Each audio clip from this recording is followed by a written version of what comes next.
புதுச்சேரி அரியாங்குப்பம் சொகுசு விடுதியில் அதிமுக எம்எல்ஏக்கள் அனைவரும் தங்க வைக்கப்பட்டுள்ளதாக தகவல் வெளியாகியிருக்கிறது.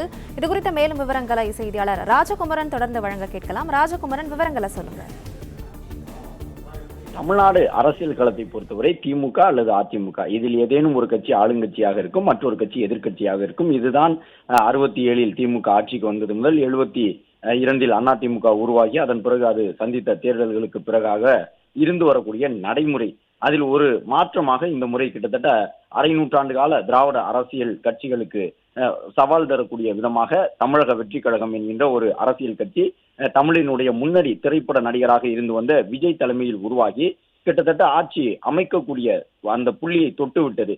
ஒரு 10 இடங்கள் மட்டும்தான் குறைவாக இருக்கின்றது. மற்ற 2 அணிகளை போன்று கூட்டணி இல்லாமல் மற்ற அணிகளை பொறுத்தவரை 20 கட்சிகளுக்கு மேலே அந்த அணியில் கூட்டணியில் இருந்தார்கள். ஆனால் தமிழக வெற்றி கழகம் கட்சி தனித்த ஒரு கட்சியாக தேர்தலை சந்தித்தது மட்டுமல்லாமல் அனைத்து மாவட்டங்களிலும் பரவலான வெற்றி சதவீதத்தை பெற்று கிட்டத்தட்ட 108 இடங்களை கைப்பற்றி இருக்கின்றார்கள்.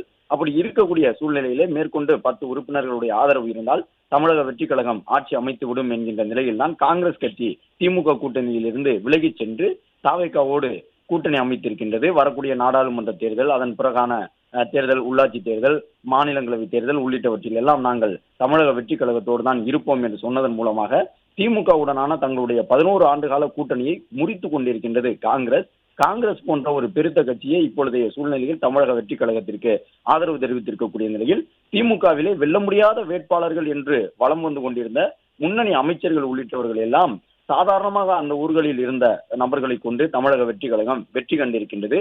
அதில் முக்கியமாக தமிழ்நாட்டினுடைய முதலமைச்சராக இருந்த மு.க. ஸ்டாலினை கொளத்தூர் சட்டப்பேரவை தொகுதியில் ஒரு வேட்பாளர் மூலமாக தமிழக வெற்றி கழகம் எளிதில் வீழ்த்தி இருக்கின்றது. முதலமைச்சராக இருந்து களம் கண்டவரையே அவருடைய சொந்த தொகுதியில் ஏற்கனவே வெற்றி பெற்று வந்த தொகுதியிலே வீழ்த்தி இருப்பதன் மூலமாக தமிழக வெற்றி கழகம் ஒரு அசைக்க முடியாத சக்தியாக தமிழக அரசியல் களத்தில் எழுந்து நிற்பதாக பலரும் பேச தொடங்கி இருக்கின்றார்கள். இந்த நிலையில் தான் இன்று பல்வேறு மாற்றங்கள் நடைபெற்று முடிந்திருக்கின்றன. தாவேகாவினர் எதிர்பார்த்தார்கள் தங்களுக்கு தனிப்பெரும்பான்மை இருப்பதால் 35% வாக்குகளை பெற்று முதல் பெரும் கட்சியாக தமிழகத்தில் வந்திருப்பதால் ஆட்சி அமைப்பதற்கான அதிகாரத்தை வழக்கமான நடைமுறைகளை பின்பற்றி ஆளுநர் வழங்கி விடுவார் என்று எதிர்பார்த்து ஆளுநர் மாளிகைக்கு தமிழக வெற்றி கழக தலைவர் விஜய் உள்ளிட்டவர்கள் இன்று மாலை சென்றிருந்தார்கள்.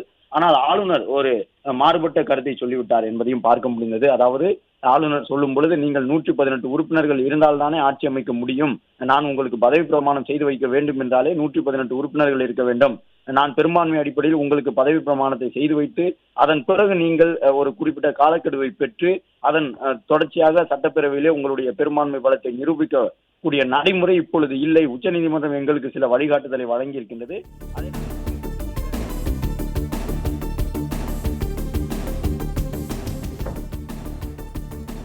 ஆட்சி அமைக்க எம்எல்ஏக்கள் ஆதரவை திரட்ட தாவேக தீவிர முயற்சியில் ஈடுபட்டிருக்கும் நிலையில் அதிமுக எம்எல்ஏக்கள் புதுச்சேரியில் தங்க வைக்கப்பட்டிருப்பதாக தற்போது தெரிவிக்கப்பட்டிருக்கிறது. புதுச்சேரி அரியாங்குப்பம் சொகுசு விடுதியில் அதிமுக எம்எல்ஏக்கள் அனைவரும் தங்க வைக்கப்பட்டிருப்பதாக தெரிவிக்கப்பட்டிருக்கிறது.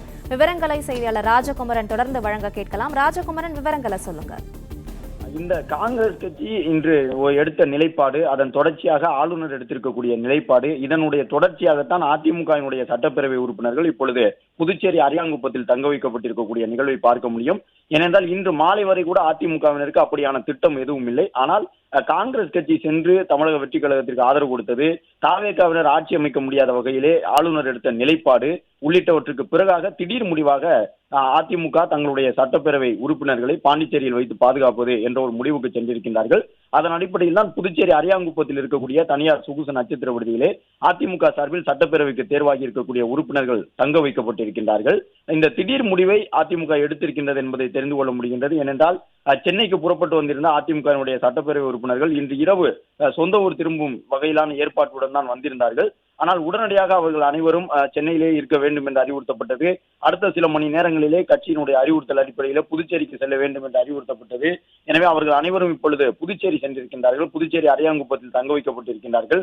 வழக்கமாக இதுபோன்று எப்பொழுது சட்டப்பேரவைக்கு தேர்வான உறுப்பினர்கள் எல்லாம் தங்க வைக்கப்படுவார்கள் என்றால், ஒன்று ஆட்சி அமைப்பதற்கு வாய்ப்பு இருக்கின்றது, அதே நேரம் குதிரை பேரத்தின் மூலமாக தங்களுடைய உறுப்பினர்களை இழந்துவிடக் கூடாது என்பதற்காக இதுபோன்று தங்க வைப்பார்கள். அல்லது உட்கட்சி குழப்பம் ஏற்படும் பொழுது சட்டப்பேரவையிலே பெரும்பான்மையை நிரூபிப்பதற்காக ஒரு அணியை சார்ந்தவர்கள் இதுபோன்று உறுப்பினர்களை தங்க வைப்பார்கள். ஆனால் 47 உறுப்பினர்களை வைத்திருக்கக்கூடிய அனைத்து இந்திய அண்ணா திராவிட முன்னேற்ற கழகம் இப்பொழுது எதற்காக தங்களுடைய சட்டப்பேரவை உறுப்பினர்களை, சட்டப்பேரவைக்கு தேர்வாகி இருக்கக்கூடியவர்களை புதுச்சேரி அரியாங்குப்பத்தில் தனியார் சொகுசு நட்சத்திர விடுதியில் வைத்து பாதுகாக்கின்றது என்பது ஒரு முக்கியத்துவம் வாய்ந்த கேள்வியாக இந்த இடத்தில் இருக்கின்றது. ஏனென்றால் அதிமுக தனித்து இப்பொழுது ஆட்சி அமைப்பதற்கான சூழல் இருக்கின்றதா என்றால் கண்டிப்பாக கிடையாது. கிட்டத்தட்ட 50 சட்டப்பேரவைக்கு உறுப்பினர்களுக்கு மேலே அதிமுக கூட்டணியாகவே தேவைப்படுகின்றது. அது மட்டுமல்லாமல் அதிமுகவில் இப்பொழுது எந்த உட்கட்சி குழப்பமும் இல்லை. அது தனியாக பிரிந்து சென்று யாரேனும் ஒரு அணியினர் கூறக்கூடிய நடைமுறையும் இப்பொழுது இல்லை என்று எதிர்பார்க்கப்படுகின்றது. பிளே ஸ்டோர் மற்றும் ஆப் ஸ்டோரில் இருந்து பாலிமர் செயலியை QR கோடு மூலம் பதிவிறக்கம் செய்யுங்கள். செய்திகளை உடனுக்குடன் பெறுங்கள்.